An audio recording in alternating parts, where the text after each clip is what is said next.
وقت روسیا ولات خو پیروزباهی سالوگرا بن پیغستنا هزا نازیزمه یا 72 سالی دکه وی دمی وزیر درو روسیای بود چندین هفته‌تنا بر خدای بو واشنگتونه لاوروف یه بو وزیر درو امریکا تیلسن به باهف به طیبتی باور کردن که او هر دو یل سر مجار سوریه خفتنک بگبینه هر دو وزیر مها بوریجل مسکو هاتیبون باهف لسر سوریا ام باوردگین که هر دو ولادجی یم بالا خوب بدنوی شری او رین به دوماینانا شری ده همان دمیدجی ده سالاداری کانو کج عالی خلک سوریه و به قبول کردن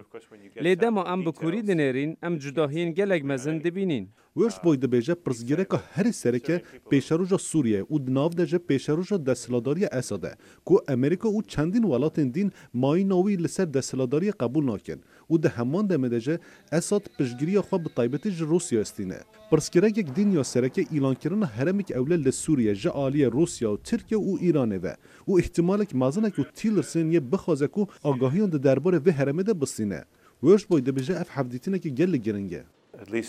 قد نبیجی تلرسون اولاوروف پەیوەندیەکە خەباتە به هەڤرا ئافراندینە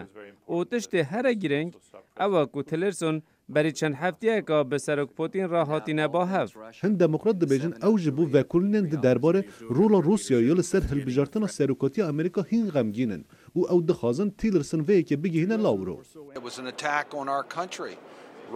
اف ایریشک لسر ولاتی مبو روسیا هولدا کو سیستما هلبجارتنا میا آزاد بن پی بکه وان خواست باندوری بدن سر هلبجارتنین ما اف بابته که گلکی گرینگه جبر ویه که هم دخوازن ناس بکن که چه بویه و هم دخوازن هنگاوان جبو پاراستنا ولاتی خواباوین پشتی حفدیتین روژا چارشمه هر دو وزیرین دروه یه روژا پنجشنبه لآلاسقا دیسا بین با هف